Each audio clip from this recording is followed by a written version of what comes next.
Break तो बाद जारी है साड़ी चर्चा। मुद्दा इस वक्त हैगा महिलावां दे खिलाफ अपराध ते उन्हां अपराधां दे जिहड़े ट्रायल्स अदालतां चल रहे हैं उन्हां दे विच देरी ना होवे, बलात्कार वर्गे घट्टो घट्ट संगीन अपराधां दे मामले 6 महीने दे विच नजिठे जान। इह मानयोग पंजाब ते हरियाणा हाई कोर्ट दी गाइडलाइनस ते डायरैक्शनस आईयां हैगे ने अदालतां नूं।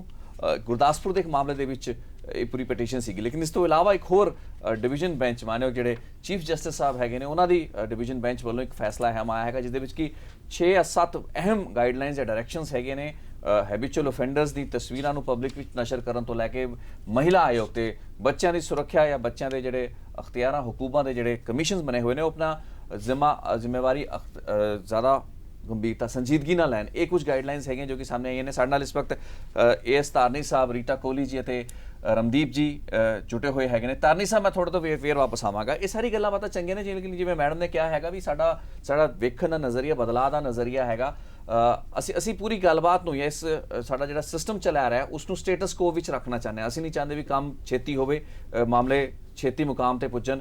अदालतां दे वकीलां दे वैसटिड इंटरस्ट कई बार रहिंदे हैगे ने मामलिਆਂ ਨੂੰ डिले कराउण दे विच, क्योंकि हर जिहड़ा डिफेंस काउंसल है उसने अपने जिहड़ा क्लाइंट हैगा उसदी उहदा पक्ष पूरना हुंदा है। उस हालात दे विच तुसीं गल ठीक कर रहे भी एक फेयर चांस जरूर मिलना चाहिए। हर चीज़ां नूं एक लंबे चौड़े प्रोसीजर दे होके गुजरना पएगा, लेकिन हुण घट्टो घट्ट इस किस्म के मामलों के विच फास्ट ट्रैकिंग बहुत जरूरी हो चुकी है तो छेती ही वकीलों नूं जुडिशियल ऑफिसर नूं समझ लेना चाहिए। अदरवाइज इस किस्म के होर डिसीजन आते रहणगे, अदालतां होर सख्त नोटिस लैणगियां इस किस्म की जिहड़ी ढिली कार्रवाई हैगी उसका। मैं जिथों तक मैडम ने गल की है और वकील साहब ने गल की है, जिथों तक गाइडलाइनस की गल हैगी है, मैनूं उहदे नाल कोई इतराज़ नहीं हैगा। मैं सिर्फ एक गल करनी चाहुंदा है कि की ये गाइडलाइनस दे विच असीं दो चीज़ां देखणीआं। मेन असीं जदों बतौर वकील कोर्ट दे विच जाने आ तां असीं जस्टिस दिवाउणा कि असीं किसी हरीड बरीड वाली गल दे विच कि असीं जस्टिस नूं किते खत्म तां नहीं कर रहे। वकील साहब ने एक गल कीती सी बड़ी वधिया कि देखो जी 24 घंटे दे विच केस डिसाइड हो गया, 48 घंटे दे विच केस डिसाइड हो गया, 72 घंटे दे विच केस डिसाइड हो गया। वो किवें हो गया? देखो मैं वकील साहब बैठे हैगे आ, मैं पहलां भी गल कीती सी कि ये एक पटीशन दायर करते हैं और 15 मिनट दे विच डिसाइड भी हो जाती है हाई कोर्ट दे विच जी। मैं इन्हां नूं ये मतलब चैलेंज करके कहना चाहांगा कि मैनूं यह 72 घंटे दे विच केस ला कल्ला कढ के दिखा देण, बाकी सिस्टम तो अलग रह गया। देखो जिहड़ा डिफेंस लॉयर हैगा उसने अपनी डिफेंस तैयार करनी हैगी आ, हर अलग अलग पहलू ते उन्हें विचार करना हैगा। एक 313 की इन्होंने छोटी जी गल की सी, 313 की स्टेटमेंट लिखण तो बाद एक डिफेंस भी आउंदी है, असी अपनी डिफेंस भी उहदे विच देनी हुंदी है और उसे ते सारी साडी डिफेंस है जिहड़ी बेस्ड हुंदी है। हुण असी क्यों ये गल भुल जाने आ जदों जुडिशियल सिस्टम दे विच जाने आ कि एक प्रोसीक्यूशन दे विच एक BA पास या 10वीं पास या +2 पास एक कांस्टेबल या हैड कांस्टेबल या ASI एक स्टेटमेंट्स रिकॉर्ड करके लैके आउंदा और मैं समझदा कि प्रोसीक्यूशन जिहड़ा हैगा जुडिशियल ऑफिसर्स जिहड़े हैगे उहदे विच फैसले दिंदे हैगे आ कि उहदे विच कदे मैं कहना भी मैडम कोल किन्ने केसिस होणगे, वकील साहब ने किसने केसां दी गल कीती होनी है कि किसी केस दे विच किसी साइकैट्रिस्ट दी किते कोई किसी किस्म की ओपीनियन या रिपोर्ट आई भी हैगी है। जदों इस तरह दी गल्लां हुंदियां, जदों ग्राउंड लैवल ते तुसीं इन्हां चीज़ां देखदे आ, मैं तुहानूं एक छोटा जिहा इंस्टांस दसदा कि साडे एक फतेहगढ़ साहब दे विच एक पोलीटिकल लैवल ते एक केस परचा दर्ज होया।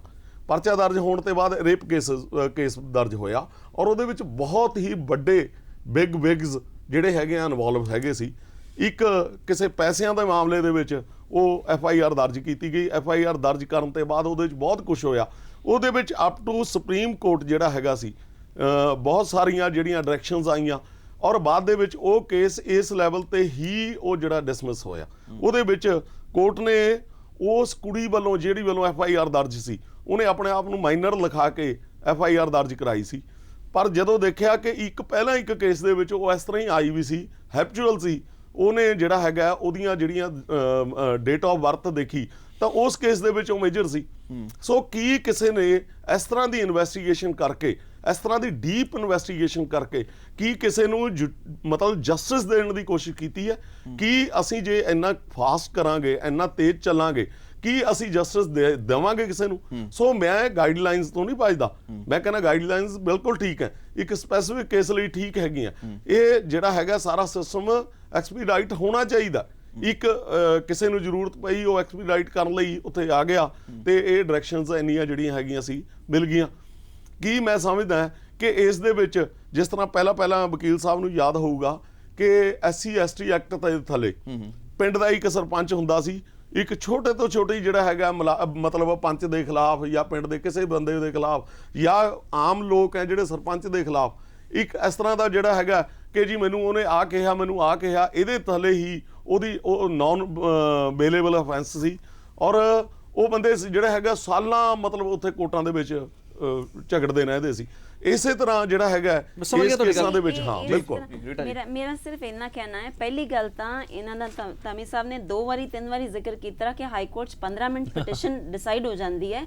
Light us give due credit to the honourable courts.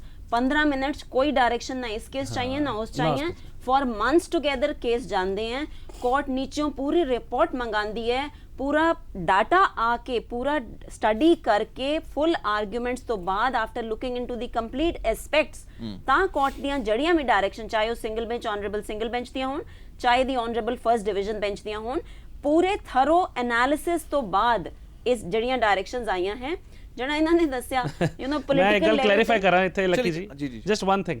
ਦੇਖੋ ਜਿੱਦਾਂ ਧਾਰਨੀ ਸਾਹਿਬ ਬੜੇ ਸੀਨੀਅਰ ਕੋਲੀਗ ਨੇ ਮੇਰੇ, ਇਹਨਾਂ ਨੇ ਮੈਨੂੰ ਨਹੀਂ ਪਤਾ ਕਿੱਥੋਂ ਇਹ ਗੱਲ ਕਹਿਤੀ ਕਿ ਬਈ 15 ਮਿੰਟ ਦੇ ਵਿੱਚ ਪਟੀਸ਼ਨ ਡਿਸਾਈਡ ਹੋ ਜਾਂਦੀ ਹੈ, 15 ਮਿੰਟ 'ਚ ਆ ਜਾਂਦੀ ਹੈ। ਮੈਂ ਇੱਕ ਵਾਰੀ ਸਿਰਫ ਦਰਸ਼ਕਾਂ ਨੂੰ ਇਹ ਗੱਲ ਦੱਸਦਾ ਕਿ ਬਈ ਇਹ ਜਿਹੜੀ ਪਟੀਸ਼ਨ ਆ ਇਹ ਪਹਿਲੇ ਦਾਇਰ ਕੀਤੀ ਜਾਂਦੀ ਆ, ਨਹੀਂ ਚਲੋ ਕੋਰਟ ਨੂੰ ਸੈਟੀਸਫਾਈ ਕੀਤਾ ਜਾਂਦਾ। ਦੇਖੋ ਇਹਦੇ ਤੇ ਕੋਰਟ ਨੂੰ ਸੈਟੀਸਫਾਈ ਕੀਤਾ ਜਾਂਦਾ, ਥੱਲੋਂ ਰਿਪੋਰਟ ਮੰਗਾਈ ਜਾਂਦੀ ਹੈ, ਸਟੇਟ ਕਾਉਂਸਲ ਦੀ ਅਸਿਸਟੈਂਸ ਲਈ ਜਾਂਦੀ ਹੈ, ਫਿਰ ਡਿਸਾਈਡ ਹੁੰਦੀ ਹੈ, ਰਿਪੋਰਟਸ ਮੰਗਾਈਆਂ ਜਾਂਦੀਆਂ। ਇਹਦੇ ਵਿੱਚ ਨਾ ਲੈਟ ਅਸ ਨਾਟ ਲੂਜ਼ ਫੋਕਸ। ਇਸ ਵੇਲੇ ਅਸੀਂ ਡਾਇਰੈਕਸ਼ਨ ਜਿਹੜੀਆਂ ਕੋਰਟ ਦੀਆਂ ਉਹ ਇੱਕ ਸੈਟ ਆਫ ਕੇਸਿਸ ਤੇ ਹੈ ਜਿੱਥੇ ਕੋਰਟ ਨੇ ਨੋਟਿਸ ਕੀਤਾ ਹੈ ਕਿ ਵਿਮਨ ਦਾ role from home maker to home facilitator ਬਣ ਚੁੱਕਿਆ ਹੈ।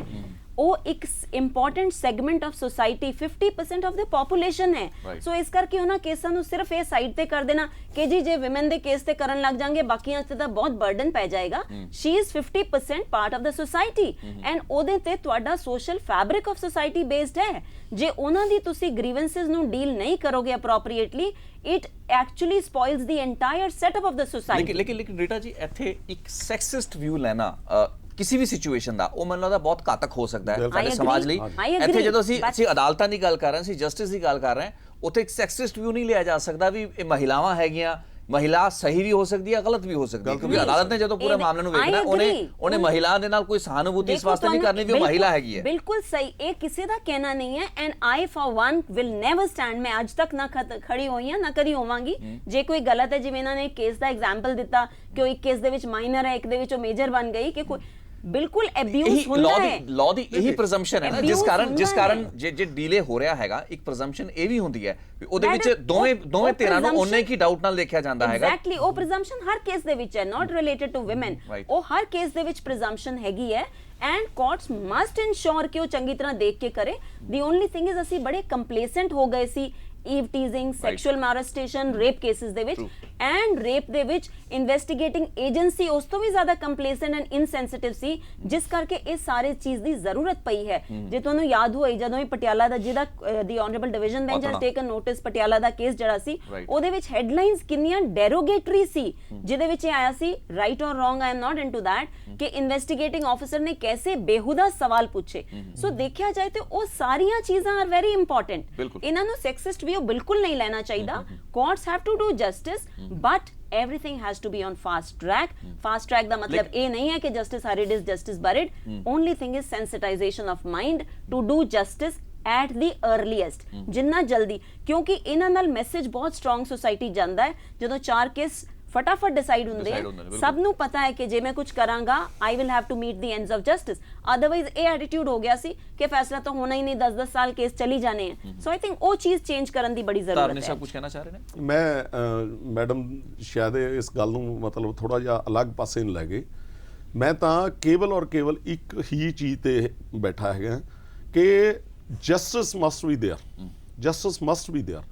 ਜਿੱਥੋਂ ਤੱਕ ਇਹਨਾਂ ਨੇ ਪ੍ਰੋਸੀਜਰ ਦੀ ਗੱਲ ਦੱਸੀ ਹੈ ਕਿ ਹਾਈ ਕੋਰਟ ਦੇ ਵਿੱਚ 15 ਮਿੰਟ ਦੇ ਵਿੱਚ ਨਹੀਂ, ਮੈਂ 5 ਵਾਰ ਬਾਰ ਦਾ ਪ੍ਰਧਾਨ ਰਹਿ ਚੁੱਕੇ ਹਾਂ ਔਰ ਸਾਡੀਆਂ ਬਹੁਤ ਸਾਰੀਆਂ ਜਿਹੜੀਆਂ ਹੈਗੀਆਂ ਵਿਜੀਲੈਂਸ ਮੀਟਿੰਗਸ ਹੁੰਦੀਆਂ, ਮੈਨੂੰ ਨਹੀਂ 5 ਸਾਲ ਦੇ ਵਿੱਚ ਕਦੇ ਇਹ ਲੱਗਿਆ ਕਿ ਕਿਸੇ ਹਾਈ ਕੋਰਟ ਦੇ ਜੱਜ ਨੇ ਕਿਸੇ ਪ੍ਰਧਾਨ ਐਡਵੋਕੇਟ ਬਾਰ ਦੇ ਨੂੰ ਜਾਂ ਕਿਸੇ ਰਿਪਰੈਜ਼ੈਂਟੇਟਿਵ ਨੂੰ ਜਾਂ ਬਾਰ ਡਿਸਟ੍ਰਿਕਟ ਐਂਡ ਸੈਸ਼ਨ ਜੱਜ ਨੂੰ ਬੁਲਾ ਕੇ ਕਦੇ ਇਹ ਡਿਸਕਸ ਕੀਤਾ ਹੋਵੇ ਕਿ ਕੀ ਪ੍ਰੋਬਲਮਸ ਜਿਹੜੀਆਂ ਹੈਗੀਆਂ ਲੋਅਰ ਕੋਰਟ ਲੈਵਲ ਤੇ ਹੈਗੀਆਂ। ਸੋ ਮੈਂ ਸਮਝਦਾ ਕਿ ਕੁਝ ਜੱਜਸ ਨੂੰ ਛੱਡ ਕੇ ਜਿਹੜੇ ਥੱਲੇ ਤੋਂ ਆਏ ਹੈਗੇ ਆ ਹਾਈ ਕੋਰਟ ਦੇ ਵਿੱਚ, ਜਿਨ੍ਹਾਂ ਨੂੰ ਪ੍ਰੋਸੀਜਰ ਬਾਰੇ ਪਤਾ ਹੈਗਾ, ਮੇਰਾ ਖਿਆਲ ਆ ਬਹੁਤ ਘੱਟ ਹੈਗੇ ਇਸ ਤਰ੍ਹਾਂ ਦੇ, ਬਹੁਤ ਜ਼ਿਆਦਾ ਇਸ ਤਰ੍ਹਾਂ ਦੇ ਹੈਗੇ ਆ ਜਿਹੜੇ ਹਾਈ ਕੋਰਟ ਤੋਂ ਹੀ ਜਿਹੜੇ ਹੈਗੇ ਆ ਅਪਾਇੰਟ ਹੋ ਕੇ ਉਹ ਉੱਥੇ ਲੱਗ ਜਾਂਦੇ ਹੈਗੇ ਆ। ਜਿਨ੍ਹਾਂ ਨੇ ਜ਼ਿਆਦਾ ਇੱਥੇ ਆਪਾਂ ਮੈਂ ਸਮਝਦਾ ਵੀ ਠੀਕ ਹੈ, ਚਲਿਏ ਆਪਾਂ ਜੱਜਸ ਦੀ ਕੀ ਉਹਨਾਂ ਦੀ ਰੈਲੇਵੈਂਸ ਹੈਗੀ ਉਹਦੇ ਵਿੱਚ ਨਾ ਜਾਈਏ, ਲੇਕਿਨ ਇੱਕ ਜੋ ਤੁਸੀਂ ਬਾਰ-ਬਾਰ ਚੀਜ਼ ਫੋਕਸ ਕਰਨਾ ਚਾਹ ਰਹੇ ਹੋ ਸ਼ਾਇਦ ਇੱਕ ਪ੍ਰੋਸੀਜਰਲ ਢਾਂਚਾ ਹੈਗਾ, ਜਿਵੇਂ ਮੈਂ ਬਾਰ-ਬਾਰ ਇੱਕ ਸ਼ਬਦ ਨੂੰ ਐਮਫਸਾਈਜ਼ ਕਰਨਾ ਚਾਹ ਰਿਹਾ,